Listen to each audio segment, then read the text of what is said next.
लाडकी बहीण योजनेनंतर आता लाडका भाऊ योजना।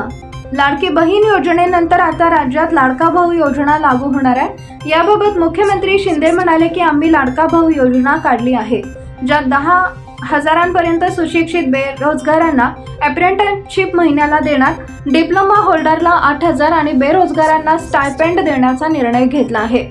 दरम्यान राज्यात बेरोजगार तरुणांसाठी सरकारने मुख्यमंत्री युवा कार्य प्रशिक्षण योजना आणली आहे। या माध्यमातून उद्योजक, खासगी क्षेत्रातील आस्थापना, सेवा क्षेत्र, केंद्र व राज्य शासनाच्या शासकीय, निमशासकीय आस्थापनांना मनुष्यबळ मिळणार आहे।